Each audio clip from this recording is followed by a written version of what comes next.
Okay. Right. Well, hello and welcome to the 10th installation of Project Nolan, which is our collection of reviews of all of Christopher Nolan's movies, leading up to the release of his most recent film, Tenet, which came out around about a year ago. This has been a long project in the making, but the idea was to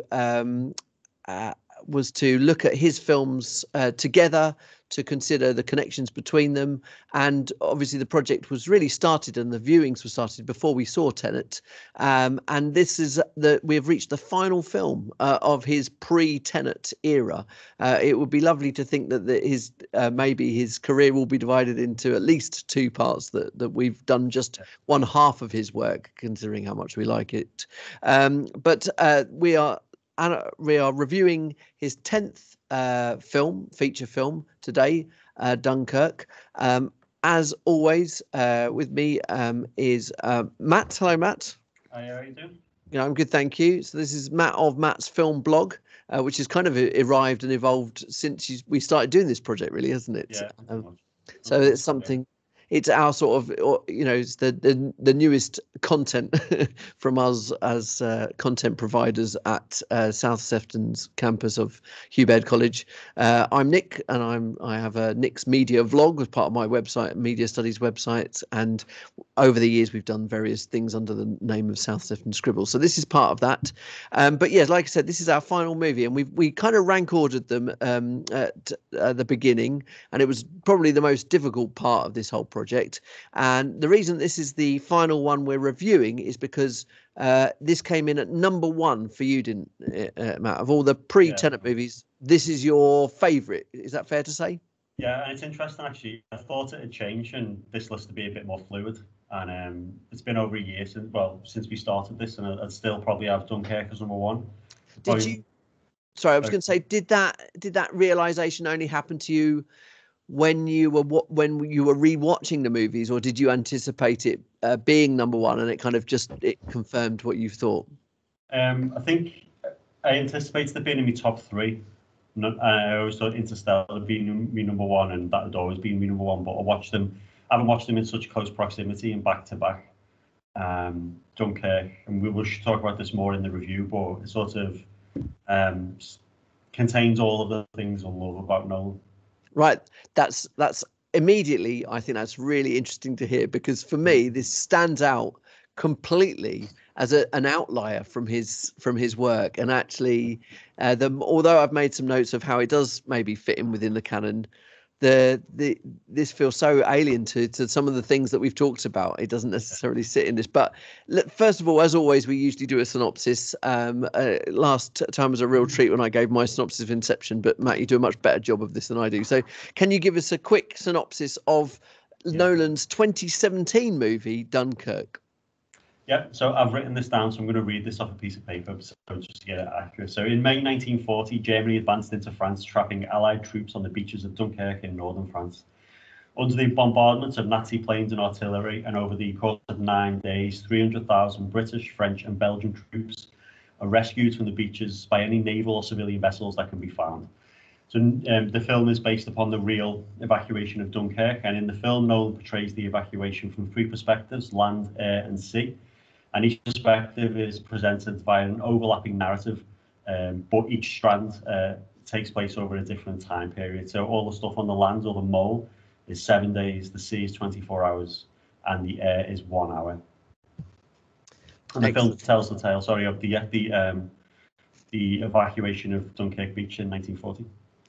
Yeah, so this is immediately, I suppose, unique for the fact that this is the first film of Nolan's which tackles a real story, something that historically happened. Therefore, it also probably, certainly for Nolan's last few movies or past decade and a bit, it exists in a real world as well. I mean, we can't say that of too many of Nolan's films. That if we think of the Dark Knight trilogy, Inception, Interstellar, Tenet itself, that there are things about that enter into the realm of fantasy.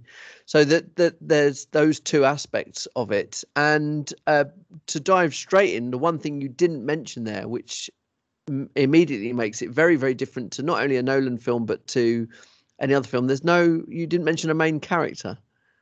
Well, that's one of the reasons why I love it so much. I wouldn't really say there is a main character. There's one central character or a couple of characters we follow in each of the three strands, but there's never. I mean, thinking about it now, I can't think of the actor who's on screen the most, the main character on the beach. If you like, don't even know if he's got a name. Actually, thinking about it now, no. And that's one of the things I like about the film, is that we've talked in the past, haven't we, about auteur directors like Nolan, when they work within genres, they seem to like change it forever. And I think that's what's also happened with this film, because it's not a conventional war film where it doesn't promote the idea of heroes and villains. I mean, the Germans are only ever referred to as the enemy and they're never shown on screen. And it really gives a sense of a moment in time, and like almost like it's trying to communicate the emotion and the human aspect of it without promoting, like being jingoistic and promoting Britain as like the heroes and Germans as the enemies or anything like that. So that's one of the things I really love about it, is that it's more of an experience than like a character journey. You mentioned genre films then, and of course this would fit neatly into that war genre of movies, yeah. And it feels so different to the war films of, say, the 20 years leading up to Dunkirk as a film, that were maybe a lot more heart pulling at sort of the emotions, or trying to situate you to align with a character or a quest, and sometimes that's done very, very well, like Saving Private Ryan. Sometimes it's done incredibly badly, like Pearl Harbor, but this feels actually so different to those. It feels almost like a more traditional, the kind of war film that was being released in the 1940s. Is that fair? Yeah, I'd say so. I mean, one of the things about Dunkirk and placing this within the war genre is that it takes like the aesthetic and the setting of the war genre, but actually it rejects a lot of the other things that we associate. And I think what ruins films like Pearl Harbor, we haven't got no inspiring speeches, and I said, we no heroes in like a cinematic sense. And war for me has always been that thing of ordinary people thrown into extraordinary situations, and just surviving a war is winning. Yeah. As far as I can see, and that's what this film does, especially through Harry Styles' character. That he has these ideas of what a soldier should be or what's expected of them, and when he returns home, he's like ashamed, isn't he? And at the end, he said, like, we're just happy that you're home. That is the victory in itself. And I haven't seen a war film that's really, maybe since Apocalypse Now, actually, that's, for me at least, communicated the feeling of being in a war zone or in a specific battle. Yeah, definitely, and it does do those things exceptionally well. And I think perhaps part of that is, as always, Nolan's strict adherence to a kind of either zero CGI or invisible CGI policy. Everything is done in real effects, isn't it? And it feels very sparse as a consequence, doesn't it? Oh yeah, definitely. Yeah, and it's very cold, isn't it? The film. But going back to your point about war films of the 40s, this is the second like Dunkirk movie. There was an original, I think it was 1958. Right. And it's strange actually, because it's been on BBC Two quite like 2 or 3 times over the last lockdown, and I've been able to watch most of it, and that does try and give a sense of what it's like to be there, but that still also has like the big moral message in it, and it does position the Brits as like the heroes, and it's patriotic. And where this film is really stripped down, and I said that sort of the barren nature of the beach, and the fact that we have Tom Hardy's pilot is very much alone for a lot of the time, and it really is. In that, it portrays like the coldness and the isolation of war in that sense. It's interesting. I think my it's weirdly is my opinions have kind of evolved on the film since we've been doing the project, because I watched all 10 movies before we even reviewed our first film on this, and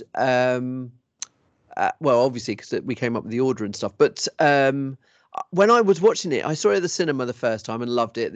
I went to the big, the hugest IMAX to see it, because Nolan's work demands that, because he loves IMAX so much. Yeah.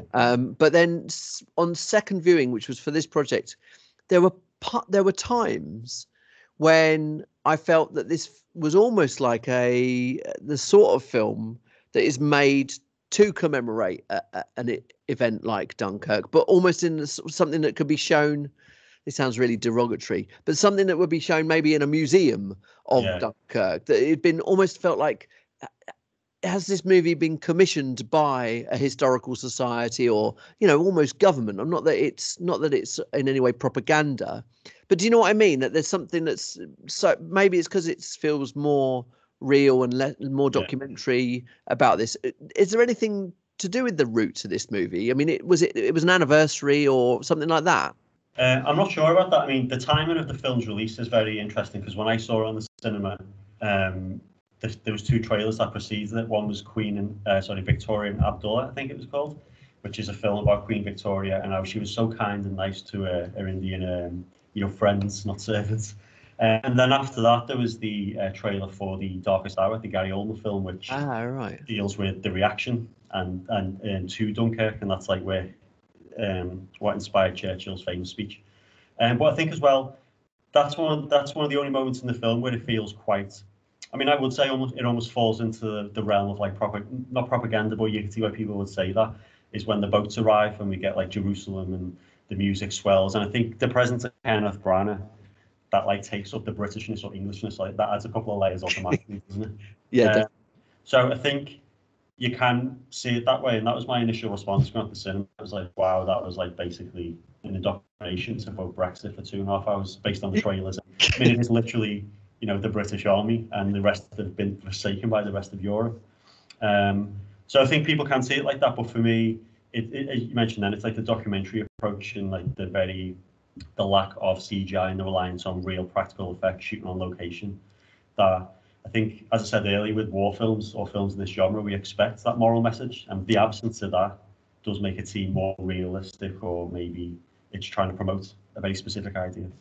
Yeah, I mean, it's the other thing there's a complete lack of as well is dialogue, which is incredible. I mean, it actually serves to include the lack of dialogue serves the purpose of including a few of famous narrative twists and turns from Nolan, one of which being that one of our main protagonists turns out to probably be French, I think, which is I haven't stuck my spoilers thing up today, but well, too bad. If you've got this far through our project and not seen Dunkirk, it's your own fault. But yeah, so the lack of dialogue is brilliant, and I think actually, for a filmmaker who occasionally is accused of giving his audience too much exposition through characters, or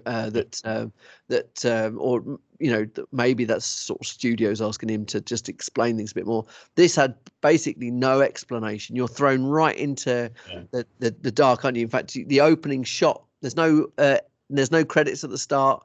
You just a lone figure on a windy street. You've got no ideas. Stuck in media res. It's a brilliant opening for a film, that, isn't it?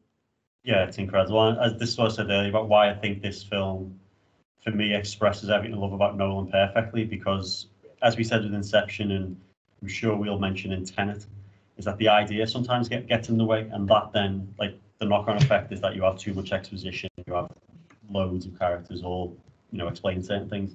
But with this one, the idea was so basic and so straightforward and expressed so clear at the start. We have X amount of time to get X amount of people off a beach. Yeah. So you don't need that dialogue. There's no need for the characters to be talking, explaining, time or anything like that. So I think it allows Nolan's technical ability to just be on display and come to the fore. And I just think this is like, on a technical level and just as a piece of like cinema, I just think it's absolutely exceptional. And it's not bogged down with all of the ideas. It's obviously what Hitchcock said. This is pure cinema for me. It was pure feeling, the whole film. Yeah, and I think it's talking about pure cinema and being cinematic. I'm going to jump ahead of myself. It's certainly one of the absolutely amazing things about it as it's cinematography.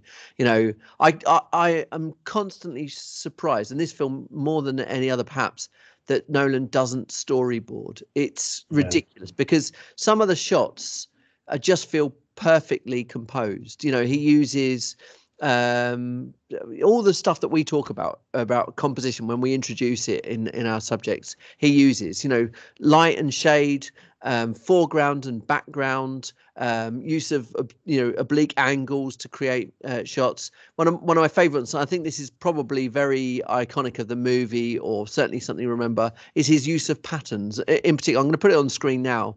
Is the shot where can you see that one? Yeah. It's a shot where we have this incredible, again, rule of thirds there, incredible shot of all of these British soldiers' helmets. Create this incredible pattern, and then one soldier turning around so we can see his face to break the pattern. And it's chilling, isn't it? Because at that point, an Luftwaffe air fighter is going over, and that's what he's heard before anyone else can hear it. But there are so many moments like this, aren't there? With the composition of the shot is just perfect. Yeah. Oh yeah, it's throughout. And I think that's again one of his strengths, isn't it? And I've seen people we've seen people criticize Nolan on that front, and I just don't see it. I think he is absolutely brilliant. And I'm not sure if Wally Pfister was working on this film as a different cinematographer. I checked this, and it wasn't. I think Wally Pfister's last movie might have been Dark Knight Rises. Actually, the guy who did this I looked this up before, but he might have been the guy. Did he do? I was going to say 2049, but that was Deakins, isn't it? Because there's got a real Roger Deakins feel about this movie, I think. But it's the guy that he's been working with since. And if you check his credentials, it's an incredible roll call. This cinematographer has done some amazing movies. But it just looks stunning, and like I said, it's just for a film that's light on dialogue and character. I think that's more than made up for through the use of camera. And I think, it's been a while since I watched Dunkirk now, but from one of the things I remember, one of the things I get a sense of really of the film is that there's always like a slow movement in the camera, or a lot of the time a slow movement. And I think, again, whether we pick up on this as an audience, but that contributes to that slow creep and dread. Yes. That time is always moving forward very slowly, and that sort of window to escape is being, closed. And what's interesting there is that that feeling is completely emphasized and heightened by the score, isn't it? Which is interesting because it is quite a cold film, and it is one that's not, doesn't rely on sort of character or even narrative points to necessarily sort of pull at the heartstrings. But it's Zimmer again, isn't it? Who manages to just create this feeling of dread throughout. There's moments where it was sort of it feels like the Dark Knight, that sort of high pitched whining sound. Yeah, there's a term for it. It's a musical term and it's as far as I'm aware, Zimmer first used it in the theme for the Joker. Right. And it's that idea that sounds like a string on a violin or something is getting tighter and tighter and tighter, and it keeps increasing. And it's an oral effect. I can't remember what it's called, but it's used the same. And the track is called, I think it's called Supermarine. Yes. It's what the track is called.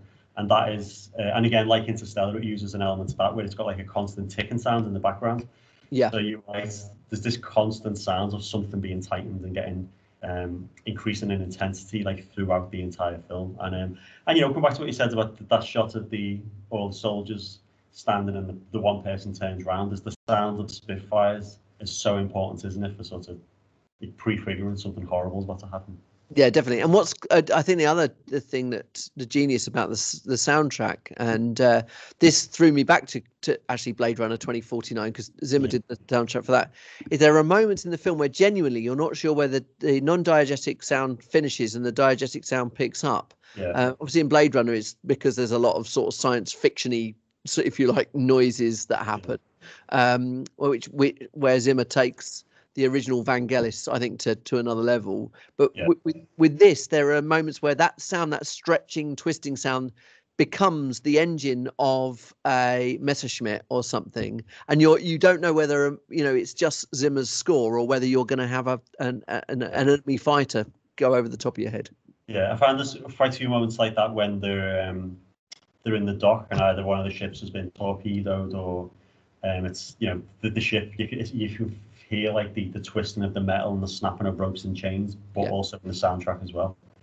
Yeah. And yes, that's where it's just like so fully realized and so like cohesive, every element of the film, that it just works to express this idea. I mean, this feeling of war. So there's this, you talk about sort of the cohesive feel, of course, that, film being a sum of its parts. And despite being stripping away certain sort of what we maybe consider to be essentials in main characters or heroes, protagonists, dialogue, this film makes some really interesting choices. One of which you've alluded to already is the casting of the movie. Harry Styles was only ever famous for being in kind of One Direction and a pop star for this, but it is a great bit of casting, isn't it? And he's very natural in this role, and it's Yeah, I think he's got that look as well. Like there's a Chinese filmmaker called Troy Park, and I think he was asked a question about Troy and Brad Pitt being cast, because this Chinese filmmaker makes a lot of historical epics, and his quote was quite strange when he said he couldn't get into the film. He said some people just don't look. Yeah. Some people look modern, and some people look like they can fit. And Harry Styles, for me, has got that look. He looks like he could easily slot into 1940s society. He looks like he could be in the cast of Dad's Mummy. Yeah. And he's got that look. But I remember we talked about this, and we've had various students say certain things about Harry Styles being cast. But as soon as I heard Nolan and cast Harry Styles, me instant response as well. He must be an amazing actor. Yeah, that's it. And because if you know about his auditioning process, and he didn't like get the job as a favour, he had to audition like everybody else, and apparently he's quite intensive. And the fact Nolan cast him is quite unusual. Like he's not someone who's planned a celebrity like that. He's a notaire, isn't he? So as soon as he was cast, I thought he's probably going to be great, and he was really standout. I thought he was excellent, actually. And Branagh has he has that commanding presence, and it feels like, well, if anyone's going to be in a modern British war film, it should be him, because he carries himself in a way that represents those characters, and he does so without any kind of ego of needing to lead the film or be something special. I think some of his dialogue, when he says it twice, I think in the film, when he says he's talking to the head of the army or the RAF, and he says, "You can almost see it from here." He goes, "What?" And he goes, "Home." I think any other actor saying that, it'd be a bit cheesy and cliche, but Branagh sells it because he is in this film. He is England, isn't he? Yeah, and then of course, despite the fact that this film contains someone who is often considered one of the greatest actors of the modern era, Mark Rylance, despite his sort of lack of film or screen acting. For me, the standout performance in this movie is the young actor Barry Keogh, who has gone on to do other things since then, but he plays the young lad George, who is in this film for a very short amount of time. He steals every scene he's in. It's one of the most convincing naturalistic performances I've ever seen, ever. Yeah, I agree. I remember this one of the first things we talked about. It's like, oh my, there's this kid in this film, and as you're right, I think he is only in the film for about 20, 25 minutes, if that. But you're right, it's just so natural. And he's obviously gone on to get some bigger roles, hasn't he, in the Green Knight that's coming up. But I think the performances are great, and Hardy as well as the RAF pilot. And I think casting unknowns as well in some of the other roles, like the main character, I wouldn't say protagonist, but I haven't really seen him in anything else, and he's totally believable. And on a side note, actually, I think one of the reasons why it resonates so much and I love it so much, is that the actor, he really looks like my dad when he was a young man.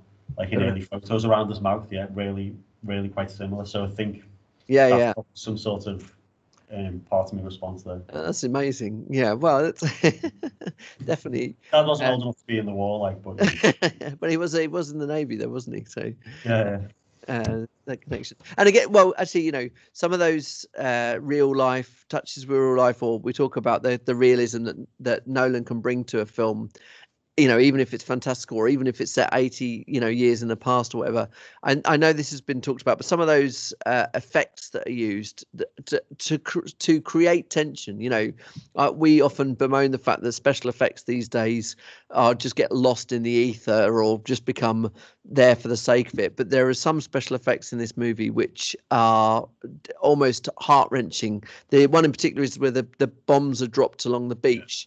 And again, in an amazing bit of cinematography, we see explosions from the distance getting closer and closer to our our protagonist who's laying on the beach, and they stop short just before he's about to be blown. Again, I think I've watched the making of actually, and for that sequence, that's all in camera. The only CGI is there to remove wires on the actor. He's a real person.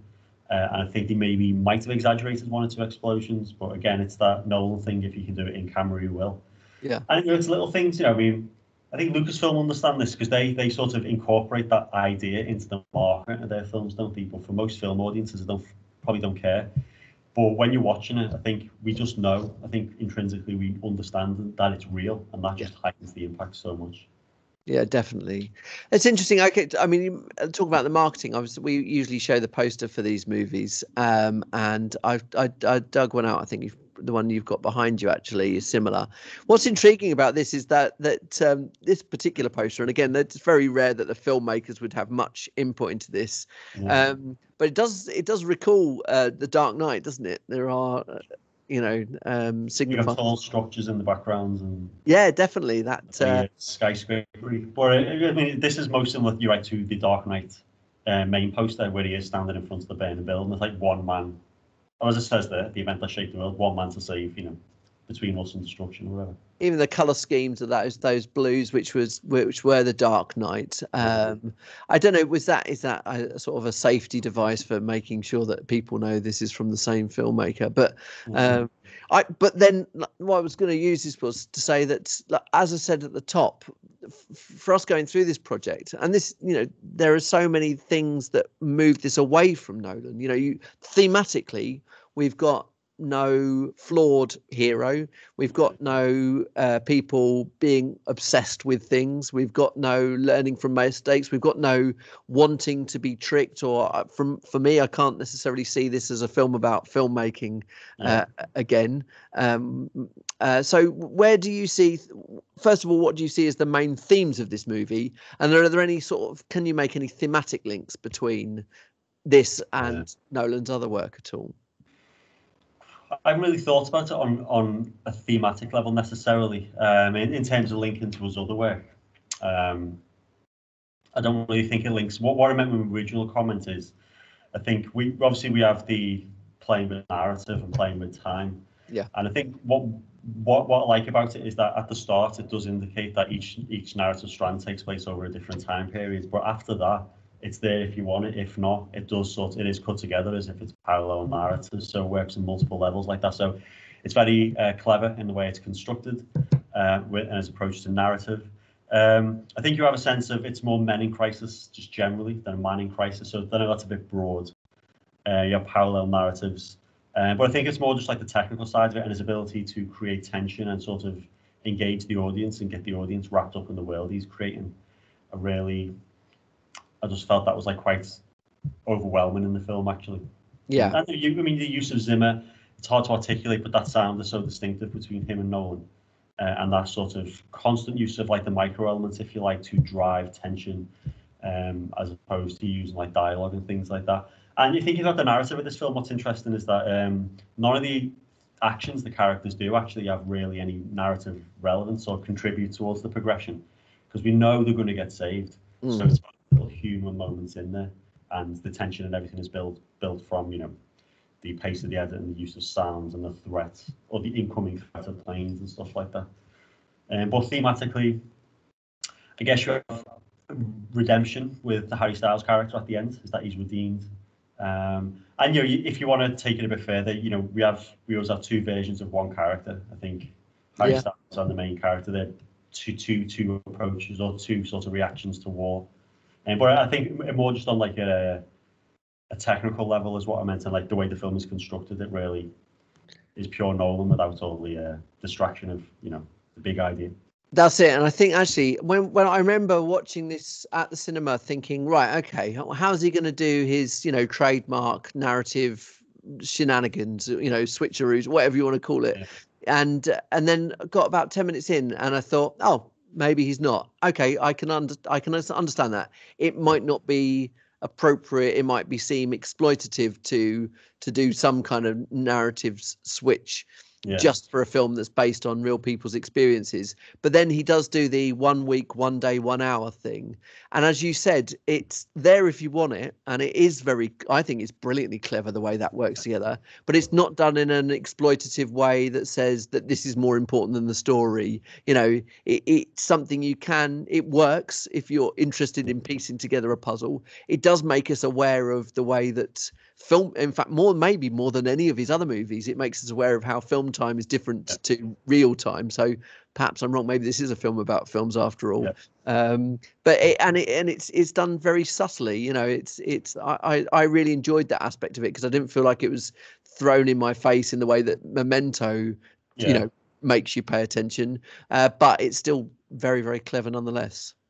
Yeah, absolutely. And I think it's that, as I said at the start, it's like the experience of war, and obviously different people, whether in the land, army, the navy, the sea, have different experiences. So just having 1 hour of fuel, like, it really gives us a real sense of the jeopardy and heroism of RAF pilots and that type of stuff, and like these extreme situations. But then you have the other sides of it, the more drawn out, I imagine, much more traumatic experiences of being on the beach and that sort of long drawn out nature of it. And by sort of combining all three, it really gives a real sense of what it was like. But as you said, it's there if you want to analyze it and sort of break it down that way. Otherwise, it's just there to sort of facilitate the tension. Yeah, definitely. And again, it's maybe yet another one in the eye for the Nolan can't do action, because you're exactly right. To recreate the sense of making a week feel like a week on screen, and to really make the characters feel like they're every second is a second where they're potentially life is at risk, compared to an RAF pilot who's got an hour of fuel, whereby that goes ridiculously quickly. It's just a genius way of positioning your audience. I just thought about like this, to express it more clearly or concisely for me. This is the Nolan version of can he do it on a cold Tuesday night in Stoke? But yeah, he can actually, and he does it better than anyone else, because he hasn't got all those toys he usually plays with, and what he created for me is something that is just so. For me, what's cinematic is that you totally transport and it's believable. And we teach documentary as well in the class, and we say one of the things about documentaries, it's not about presenting reality as it is. It's like the point of documentary is that you understand and an understanding of what happened in reality. Yeah. And that's what happens in this film. I know it's not real, and I know the narrative plays with time, and I know these characters aren't real, but I feel I've got a real sense of what it would be like to be in that situation, that specific moment, than any other film, and especially the original Dunkirk never communicated that. That's really interesting, because I think that whatever happened, when you get a big budget film on a real life event, it kind of draws a line under that event for a certain amount of time, doesn't it? There would be no point making a film about the Titanic probably for another 30 years. I'm sure it will happen again. It was a big occasion, but for a one-off event, once someone's done it on that scale. So it was clear that once this film was made, there'd probably no need for another Dunkirk movie on a scale for maybe another 50 years. But so I knew it was in safe hands, but I was also aware that some people, even people, maybe more so people that didn't live during that event, who are only aware of the sort of the mythology of Dunkirk, the Miracle of Dunkirk, as it's known, wrap it up in a lot of emotion. And I thought, well, these people are maybe going to be not necessarily disappointed, but it's going to be unusual, because I think a lot of people would have assumed that a movie about the Miracle of Dunkirk would have been properly digging into, the heart-wrenching, the kind of the fist pumping and the joy, because this film doesn't do any of that, really. I felt emotional during the film, but I didn't feel close to tears. But I was glad I didn't feel at any point like I'd been exploited or that my emotions had been manipulated, even though, of course, they have by music and cinematography. But I didn't feel like I'd been put through the ringer to understand this moment in history. Yeah, I agree. I think the only time that really the film does veer towards that slightly for me, as I said before, is when the boats arrive. And I feel like that's very much for like the audience. That's like our moments, because, the way I described the music, Nolan and Zimmer have been tightening the screw for an hour and a half, and we're sitting there. And I don't know if I imagine if when I was watching it, or if other people were watching it afterwards, I'd have like white knuckles. I wouldn't, because like you're just like so into it. But apart from that moment, you're right. And I said I think the intention of the film is not to glamorize it or present it as heroic, and as not even present it as like heroes versus villains. Yeah, this is an exceptional moment, and I think, as I keep saying, it really expressed what that was like to be there, rather than the ideologies associated with it or anything like that. Yeah, like you said, I think to go back to your first point, it's the guy. It's when the soldiers arrive back. They're in England by train. They're they're not still cheering and everything like that. They're completely down, aren't they? They're knackered and everything. But it's that one guy who speaks to Harry Styles and says "well done" or something. He's blind, isn't he? I don't know if this is meant to be blind. sort of Nolan's uncle, isn't it? Oh, is it really? I didn't know if it was meant to be some kind of, the sort of crowbarred the blind to those who can see the reality, Yeah. But he says, "well done," and Harry Styles says, "Oh, we lost," or something, and he says, "No, you survived, and that's what's important." And Hollywood, the way Hollywood treats war, it is so narrow in its viewpoints, and it's the way it expresses morality. And as I said earlier, you have to have a hero and a villain. I said this is just like, as I said at the start, surviving is winning in it. Interesting that, because we talked in the last video about the ideology of Christopher Nolan. Does he pin his mask to anything? This is almost kind of an anti-war and a pro-war. It sort of celebrates a moment in history, but in a kind of almost anti-war. But it doesn't go out of its way to say war is terrible or war is necessary. It feels utterly neutral, doesn't it? Yeah, I think that's it's the nail on the head, actually, because on Rotten Tomatoes it's got like a very high critical and audience response. But I was doing a bit of googling of what people criticize the film for, and a lot of the people who criticize it pinpoint these things exactly. That it's, I think basically people say it's either promoting one view of Britain and war, or a positive one or a negative one. I think you're right. I think the film is neutral. I think what audiences have done, or these critics have done, have projected their own views onto the film to either critique it or support their views. But I agree, it is totally neutral, and it allows you as an audience member to, as I just experience it. And I think if anyone does view it as pro or anti-war, or pro or anti-British or anything like that, again, that's more of a projection, because we haven't got. I mean, I can't think of a way someone would sort of argue that it is any of those things, because, as you said, no one talks. All the decisions and all the actions the character do have no bearing on the narrative, and the end of the film's message is well done for making it. Yeah, not definitely. For beating the Germans or. And that fact that we don't see, the Germans or the enemy is really significant, isn't it? I think that's quite an important part, because it's saying, oh, we're only telling this story from the people that we know this story from. We can't speak for other people, So there's no. The lack of representation doesn't necessarily make it negative in this perspective, because it just means it's devoid of stereotypes. In fact, when Hardy's pilot crash lands, do we see the soldiers just sort of in front of him? We don't see their faces, do we? Or no, you just see, I think, like shadowy figures emerging through the like coming over the dunes at the side. Even that final shot with him with a flare in his hand is quite iconic, isn't it? But even, as you said, it's known as the Miracle of Dunkirk in Britain, isn't it? And that's that way of sort of changing the perception of like a real event. Like, it wasn't a miracle; it was an amazing group of individuals who came together to do something extraordinary. It's not miraculous. It's incredible sort of moment. You know what I mean? So, yeah. Am I right? Is this? I suppose, is this his first film when he's set in England? I suppose. What do you call it? Prestige. Is that meant to be set in the following?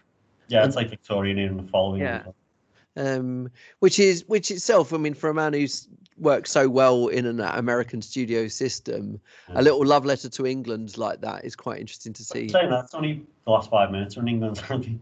Yeah, well, I suppose so. Very much characters. I suppose so. Well, you see them leave from the various sort of ports and harbours on the coast, but it's a nice little touch to see him make a movie that is sort of England based, I guess. Yeah, definitely.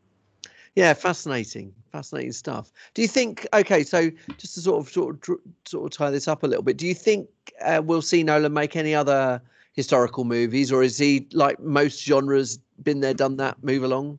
I don't know, actually, because when Nolan talked about Dunkirk, he did mention that this was something he has a deep interest in anyway. So I'm not. I mean, I don't know enough about him to know what his interests are, or if he's interested in a particular period in history. I think after Tenet's sort of like what's the right phrase for it? It's like a reset, like a cleanser, as far as I can tell, because I don't know, I think it's impossible to predict what's going to happen now. And as you said earlier, I think Tenet will be like the middle, like that's the end of the first era of Nolan, if you like, and now we're moving into another one. So I would be equally not surprised and surprised no matter what he announces next. Yeah. But again, I do, after Dunkirk, pretty certain that wherever he does, it will be his own unique take on it. Yeah. And he's never going to fall into that trap of, the Michael Bay approach of historical events where he'll using it to just reinforce his own view of the world. I mean, second guessing Nolan is always very, very tricky, despite our attempts to collect his work and ideas together. But what discussing his impact on the industry is a little bit more provable. Certainly, we talk about the Dark Knight trilogy changing superhero movies, or the way that they're perceived and the way that they're done. I would say I don't think really Inception or Interstellar has done much to alter science fiction and the way that that's done. So where does this one sit? Does this change war films for good, or is this people say, Nolan does his own thing, we'll carry on making war films the way that they're expected to be made? I think it will change war films. This is again the sign of a true auteur and all that. And I think it's quite similar to what happened, I think, with Ridley Scott. Is that up until the late 70s, sci-fi was not taken that seriously. And I'm not talking like Star Wars, like the stuff that's got one foot in fantasy, science fiction. It was always like a bit of a joke and not really taken seriously, and always relegated to like B movies. Then Alien Invasion will come along, and that elevated sci-fi to something else. Not just in terms of like how people perceive or how it's positioned within, like critical, or like even, in society and how people perceive it, but it changed the look and the feel of sci-fi. So sci-fi became a lot darker, dealing a lot more on the surface with like these existential threats we've created, as opposed to like, extraterrestrials or anything like that. And I feel like Dunkirk will do the same for the war genre. And I felt like that one of the first things that coming out of Blade Runner 2049 is like, that's just killed. It's a genre killer. I was saying that to you, and this is a genre killer in the sense that there are going to be pre-Dunkirk and post-Dunkirk war films, and the only big war film I'm aware of that's come out since then is 1917, and that plays around with narrative. It's all one shot, and I think that's what we're going to get now. And again, in the postmodern age and all that, I don't think there's any space for these, ultra nationalistic, patriotic war films anymore. I think we're a bit more. That generation is no longer the mainstream generation. So I think we are going to see definitely new types of war films. Yeah, be interesting. Definitely. It reminds me a little bit of the video essay the vlogger Lindsay Ellis does on sci-fi and post 9/11, comparing Independence Day with what's the Spielberg one you used to study on your course, the War of the Worlds, and just how different those films are from one another in the way that they approach tragedy or world-destroying technologies and stuff like that. So I think you're right. I think that these films, I think just also the current mood and current culture and things like that, maybe the MCU or superhero movies are used as a way of a cipher for these things, or an acceptable way of doing big crash bang wallop movies, because representing something, people are far too sensitive to that. I'm not saying too sensitive as in they shouldn't feel it, but I think there is a sensitivity to recreating something real and doing it in an unreal crash bang wallop way. People realize that's not appropriate anymore. Oh, definitely. And I think so many things have happened in like the last 20, 30 years, haven't they? Like society and the world has changed. But I think you should be tying this back to Nolan's work, like as a this is like a post 9/11 war film, because you could get away with like the Saving Private Ryans and the Pearl Harbors around that or before that time. But now with the advent of the internet, and we have so much more access to information, and we've seen America transition away from the world police, the world good guys, to this sort of morally ambiguous force in the world, that I don't think they can get away with war films like that anymore. And you're right, we are more sensitive to these things, and we know more basically as a mainstream audience now, don't we, as a society? So it's harder for filmmakers to get away with that. Actually, it's interesting you say it, because did this come out, did you say it was at the same time? Was this before or after the Darkest Hour? It was the same, let's say the same year, the same Oscar cycle. So the trailer for Darkest Hour was on for Dunkirk, so it was about 2 months later. Because I've seen that film and I really didn't enjoy it. I found Gary. Yeah. I love Gary Oldman. I think he's a fantastic actor, but I found his performance to be almost like a caricature. Yeah. I thought it was. Yeah, I know it was meant to look at maybe the flawed man, but it really didn't. Maybe scratch the surface as to what we now know about Churchill, and Yeah. Dunkirk feels the kind of the antithesis of that. So if you're looking at two different war films from a very current era that feel very different, I would contrast this with Darkest Hour. Yeah. And I think Darkest Hour is it. When I saw the trailer, I had no interest in watching it. Partly for that reason, it was like a caricature. If I want to see these speeches, I can just listen to it on YouTube. But also as well, think that version of Britishness that obviously is the legacy of colonialism and the empire. That sort of ends with like the boomer generation, doesn't it? Really, like Gen Z, X, Y. I think we are a little bit more critical of things like that, and for us.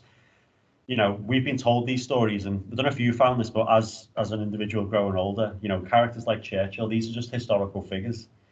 That emotional connection isn't quite there for us, so we're not going to go into that with already one tear coming out of our eye, waiting for these amazing moments to reinforce our views, our prejudices, wherever they are. Where we just view this as like, why are we sort of lauding this guy? He did great things, but I said in very, very recent times, there's been a backlash to Churchill. Yes. And I think yeah. Those type of things. I said that binary of good and evil. It doesn't sort of suit the modern world. It's too complex. Definitely, and that's right, and that's exactly why your summation of this movie is so spot on, because the end, there wasn't that mythologizing, glorifying, whatever it is, that word, or is it hagiography? Is that the right word? But of what Dunkirk was. This is very matter of fact, but it's dramatic, and it knows it's a film that it needs to to make people feel, but at the same time it doesn't stick an agenda on it, and it knows that, which is incredible, really. Yeah, and it's like my final point, and I think to come back to it's called the Miracle of Dunkirk. It's like, it's not a miracle to me. It's like watching it. This is awful people creating awful situations that normal people are subjected to, and the fact that the escape is not a miracle, it's amazing, but everything about it is awful. Yeah. There's no heroism to be found.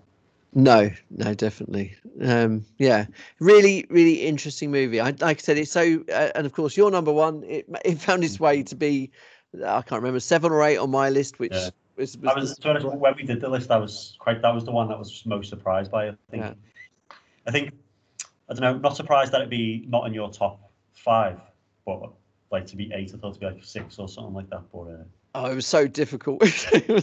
Yeah. But I do you know what, I think, like I said, I think having discussed his movies for getting on for 6 to 7 hours now on these videos, that I think watching it again, I'd probably enjoy it more.